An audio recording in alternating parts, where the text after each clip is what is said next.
You guys remember that ukulele apology video? This one?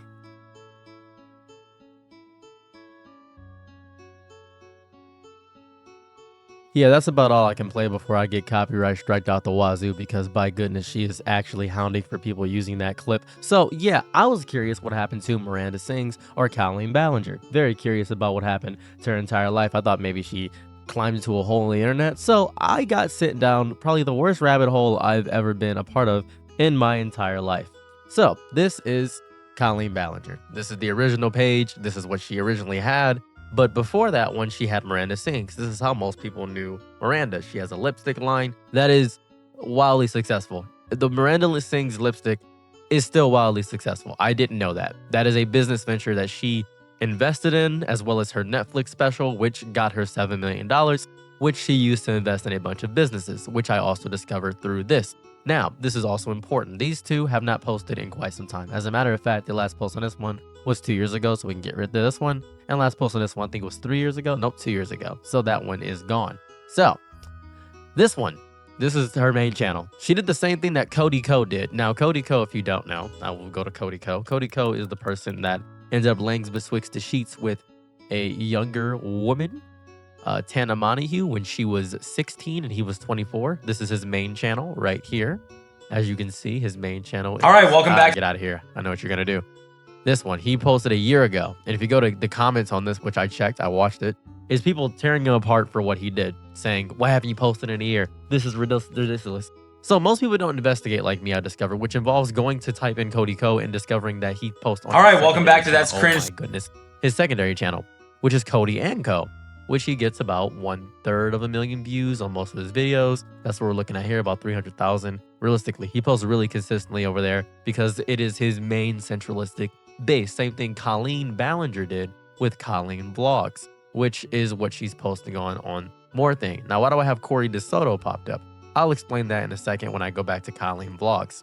So Colleen Vlogs, if you're curious, led me down what I think to be a wild, get out of here, rabbit hole of discovering all of these extra channels, the feature channels. I didn't know these existed. I didn't know what the Ballinger family is. I don't know who Rachel Ballinger is. So I went and discovered who they were. So let's get rid of this. Corey DeSoto is somebody in the Ballinger family. He is connected to Colleen Ballinger. Don't exactly know where he comes in. I believe he is the husband of Rachel Ballinger or a family friend. Her TikTok is doing fantastic.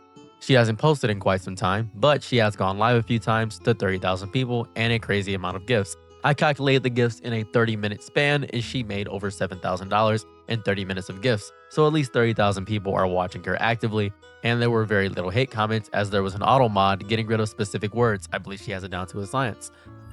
Then there's this, which is on, I believe, the Ballinger family, where you can do business inquiries about everything, about the whole thing. It is interesting. Yes, he has a best-selling book. We shared our experience on YouTube. Chris wrote a best-selling book. It started our family travel series, One Suitcase, 6 Kids, where we showcase international family travel. We are well known for our Christmas videos, all this stuff. I was curious how well this was doing. I was just curious.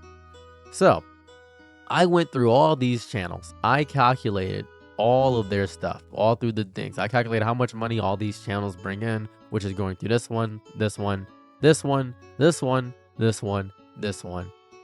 Well, not this one. Not this. This one's separate. I'll explain this in a second. But those channels, right? And I only calculated about $100,000.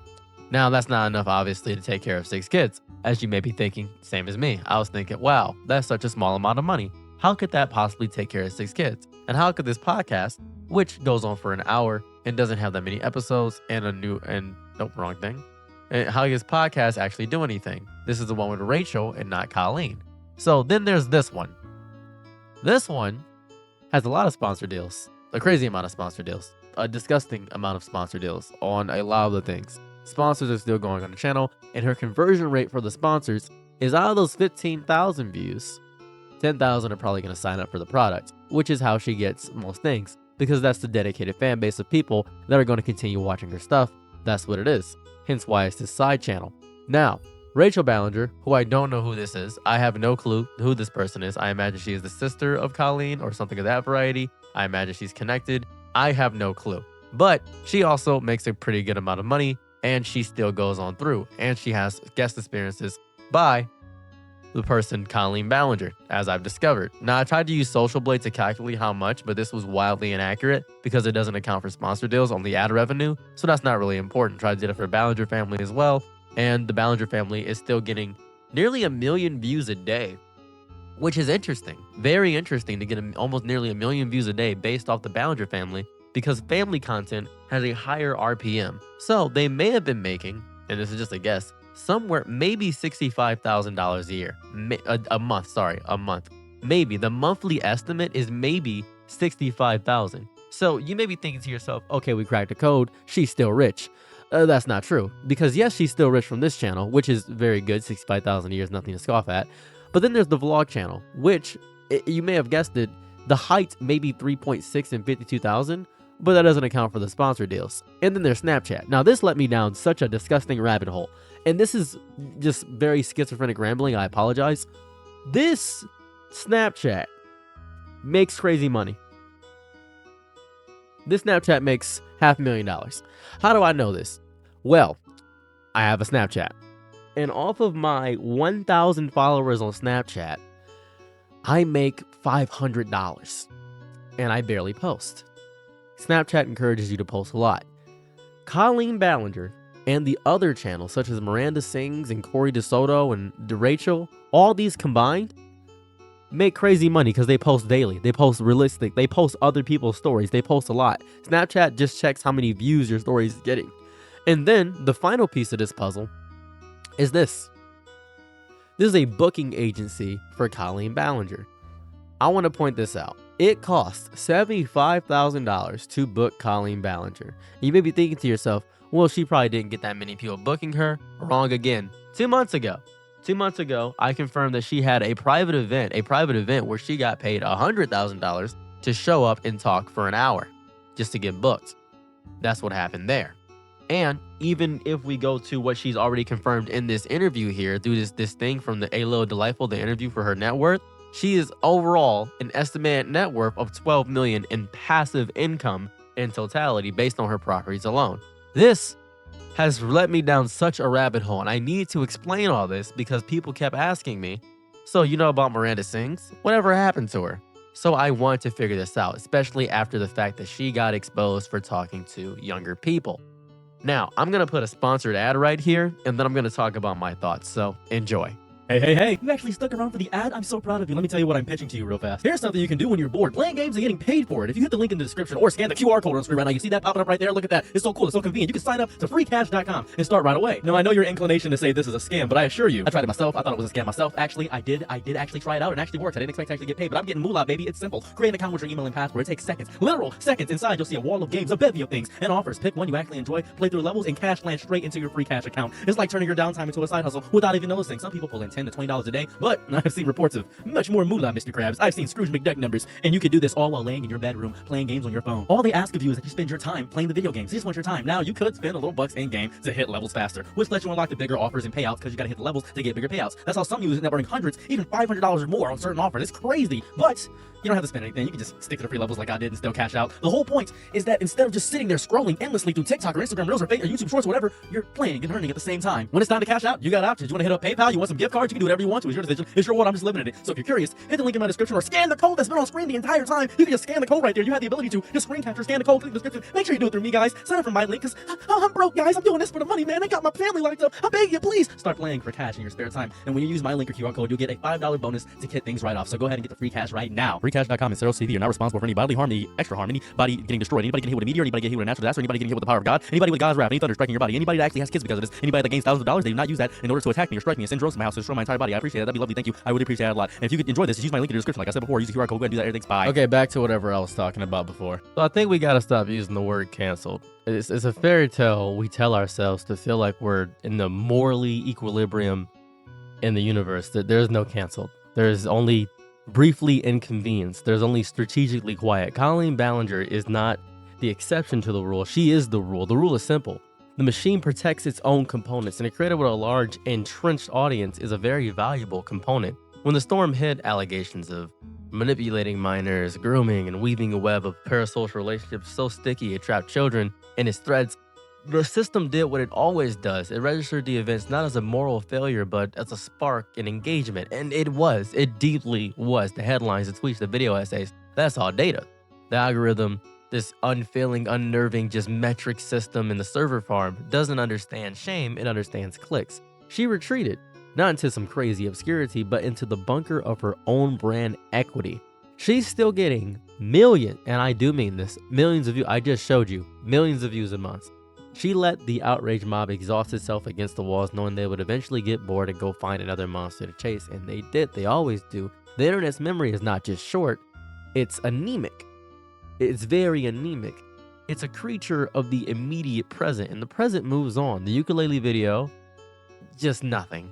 It's a calculated act of absurdity designed to short-circuit coherent criticism and turn a conversation about harm into a debate about how cringy it was. And now she's been back. She never stopped. The ads are running, the videos are uploading, the revenue is flowing. And $65,000 a month, I would love to have that. It's crazy money. That would be outstanding. That would fix my life. Holy gee whiz. That'd be so easy to fix my life with, but that's what happens. Her audience, the part of it that lives outside the Twitter bubble, the part that is composed of children who don't read think pieces and parents who just want a quiet minute, never left. That's it. The algorithm seeking consistent engagement from this cohort recommends her content again. It's business. The platform's morality is profitability. We keep getting this Frankenstein analogy wrong. We see Colleen as the monster, and we gather with our pitchforks screaming at the stitched together creation, but the monster is just the system. The real issue is Victor. It's Victor Frankenstein, not the monster. The system that created her. The system rewards boundaryless parasocial engagement with children. Now, a lot of her content pops up on, you guessed it, YouTube Kids. The system that incentivizes creators to build coastal personalities instead of communities. The system that advertisers flee for a news cycle but slink back the moment the analytics tell them the coast is clear. Our outrage is misdirected. It's emotional, not strategic. We aim for the figurehead and ignore the empire. Same thing happened with Charlie Kirk. It was pointless to take out Charlie Kirk. It did nothing. It genuinely nothing. It emboldened it and turned him into a martyr. I always say this, and I always tell people that if you do this over and over again, you're going to make infinite martyrs. We demand personal accountability from the creator, but grant a total pass to the platform that armed them and the brands that funded them and the culture that consumed them. We try to shame the symptom while the disease thrives in the architecture. A hate mob is a terrible instrument for justice. Horrible. It's a blunt instrument.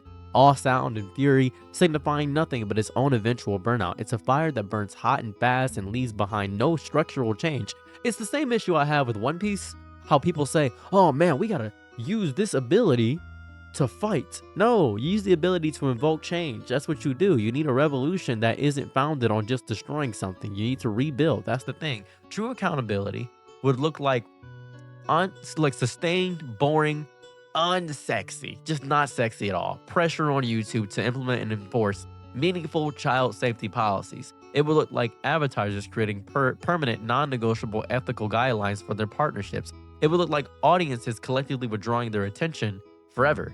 But that requires a memory longer than a trending topic. It requires a discipline we simply do not possess. We are addicts, and the content is the drug. We might swear off a particular dealer for a while, but the hunger always brings us back to the same marketplace. Colleen Ballinger is still here, not in spite of the system, but because of it. Her continued presence is not a glitch. It is the system's most elegant and damning feature. It is proof that our digital public square is not a society with rules and consequences. It is a marketplace, and in a marketplace, the only real sin is being unprofitable. She wasn't canceled because she was never fireable. She is the tenant who owns the land and the building it sits on. That's what it is. We were just temporary, noisy neighbors. That's all we are. The lesson is clear, and it's the one we refuse to learn. You cannot shame a component out of a machine. You can only dismantle the machine. And I think we're too busy screaming at the gears to pick up a wrench. And it is sad. It is sad. So that's what happened to Colleen Ballinger. She's still disgustingly rich.